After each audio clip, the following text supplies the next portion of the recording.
Hey there, eighth graders. How you doing? This is Mr. Garnett Cook.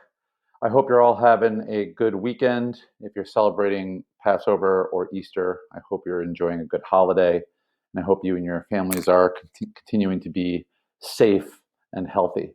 Last week, if you recall, you were focusing your attention on Irish immigration history, the history of Irish immigrants, primarily in the 19th century, which was the biggest wave of Irish immigration. And we were looking at them as a case study of the history of an immigrant group in the United States. This week, we're going to focus our attention on Chinese immigrants as another case study of an immigrant group in this country. You're going to be looking, like you did with the Irish immigrants, at some different sources this week. There's a reading, there's a video, and then there are some primary sources that will give you a feel for what the Chinese immigrant experience in this country was like. I want to introduce you to that topic right now. And I want to start by looking at this picture. This is a picture, some of you may have seen this picture before. This is a famous golden spike picture. In 1869, at a place called Promontory Point in Utah, two railroad companies came together. The Union Pacific and Central Pacific Railroad companies met up at a place in Utah, linking together what is famously known in history as the Transcontinental Railroad, a railroad line built from Nebraska all the way out to California. This was a celebration of the linking of the two lines. In fact, you can see somebody here is holding up what looks like a bottle of champagne here in the center of the photograph. Part of this photograph are various, dignitaries, politicians, business people, and workers, people who helped build the Transcontinental Railroad. Interesting in this picture is who is not included. And the group of people not included are the people who primarily built the Transcontinental Railroad, and that was Chinese immigrants. Chinese immigrants made up the majority of the workforce that built the Transcontinental Railroad, and yet they were not included in this iconic photograph. Now, it raise the question of why? I think it has something to do with how Chinese immigrants were perceived at the time, who was considered deserving of being included in such an important photograph, and who was to be excluded. But because they were not included in that photograph, the role of Chinese workers in the building of the railroad was forgotten for a very long time. I'll have more to say about that at the end of the screencast. Here's some numbers to give you an idea for how the Chinese American population changed over a particular time period. This focuses on 1860 to 1920. And what you'll notice here is that the population goes up a little bit and goes up until the 1880s, and then it kind of plateaus here. And then it starts to drop.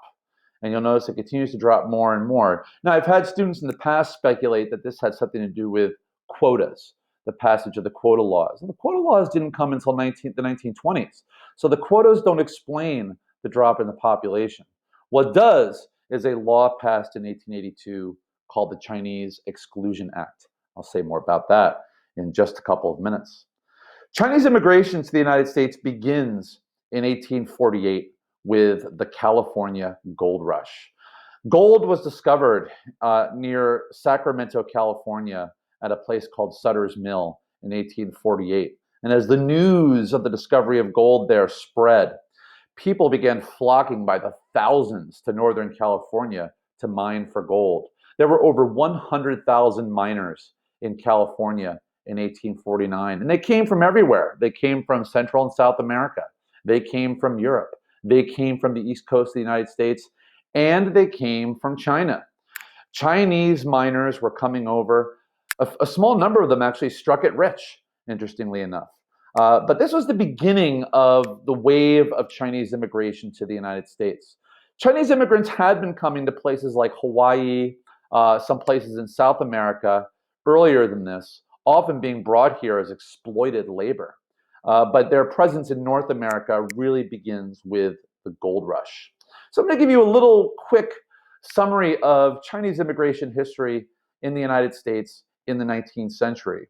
And the gold rush is the beginning of it.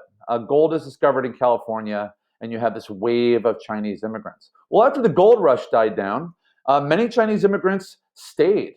And between 1850 and 1880, the population climbed to over 100,000 people. One of the sources you'll look at this week will show you a map of where the Chinese immigrant population was based. It was predominantly on the West Coast. That remains true today, although certainly the Chinese American population is much more widespread in the United States than it was in the 19th century. Still, you'll know even today, the largest concentration is on the West Coast, and that makes sense if you think about it geographically. In the 1850s and 1860s, Chinese workers, particularly out west, were working in mining and they were working on the railroads. And that would be the case until the railroad industry started to decline in the 1870s. Railroad work, mining work was very dangerous work. You're involving a lot of dynamite, particularly the railroad. You had to blast through mountains in certain places. It's very dangerous work. Chinese workers were killed mining and building the railroads. And by the 1870s in the United States, you started to see a growing backlash against Chinese immigrants. People increasingly having the view that there are too many Chinese immigrants in the United States, that they are taking jobs away from Americans. And you also had kind of this racist element of it, this perception that Chinese immigrants were different, that they were strange, their look was different, their customs were different, their language was different, their religion was different. And this sort of skepticism about whether or not they could ever really be truly what they called at the time, Americanized, whether that they were suited to live in America. And so you had this backlash. And that would culminate in 1882 with the passing of the Chinese Exclusion Act, the first law in American history, and as far as I know, the only one that names a specific immigrant group and bars them from entry into the United States. There were some exceptions to the law, but it was the first one of its kind, and I believe the only one of its kind in American history. This political cartoon expresses a lot of the anti-Chinese sentiment in the United States in the 1870s and 1880s. When people first see this cartoon, it's kind of shocking to look at because, number one, of this caricature of the Chinese worker that you see here, the sort of stereotypical portrayal of a Chinese immigrant here. But what you see here is a description of what they thought of at the time as the Chinese threat. This idea that Chinese immigrants were coming to America and taking jobs from people. And so you see this sort of octopus arm character here doing all kinds of different work. This guy is painting, right? This guy is, what's he doing over here? He's sewing. You can see he's sewing over here. And he's also holding a big bag full of money that is going to be sent back to China. And this went to an accusation at the time that basically Chinese immigrants are just coming here to make money and send it back home to China. They didn't plan to stay here. They didn't plan to invest in the United States. You see the caption for this cartoon, "What shall we do with our boys?" This was the question at the time. This fear that Chinese immigrants are coming here and taking jobs from Americans. So on the right side of this cartoon, you see these guys here who are sitting here idly by doing nothing because they can't find a job, because our sort of guy here with the many arms is taking all the jobs away from them. You see this guy here is being led away, and the one leading him away is a police officer, and way over here in the distance is a prison. And the implication of the cartoon is that because he can't find work, he's resorted to crime, and so he's going to prison.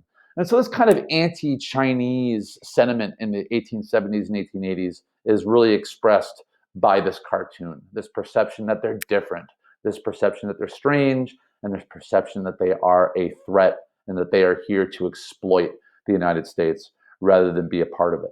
And this is some of the attitude at the time that contributed to the passing of the Chinese exclusion law. You can see here Chinese immigration by decade, and you can see here in the 1800s it goes up, then it declines, and it remains historically low through most of the 20th century. And certainly the quotas contribute to that. And then you'll notice after 1960, the numbers start to go up again. And if you remember from our introduction to immigration, the big reason for that was the passing of the immigration law of 1965 that would get rid of the quotas and open the door for more immigrants to come to the United States, many of whom are coming from East Asia. And so you see now in the 21st century, a growing and robust Chinese immigrant and Chinese American population, We see it in Brookline, in Boston. We see it across the country, and still, of course, very much so on the West Coast. I'll finish with this picture. This is a good sort of conclusion to the screencast. In 2014, descendants of Chinese railroad workers went to Promontory Point and took a photograph, essentially reclaiming the history of the Transcontinental Railroad in a way that finally included Chinese workers in the story. And so what you see here is legacy, people reclaiming the legacy, their family's legacy, and the legacy of the immigrant group. So I think this is a great picture, and it's a great way to end this screencast. So this week you'll be learning more about Chinese immigrants and in the immigrant experience in the United States.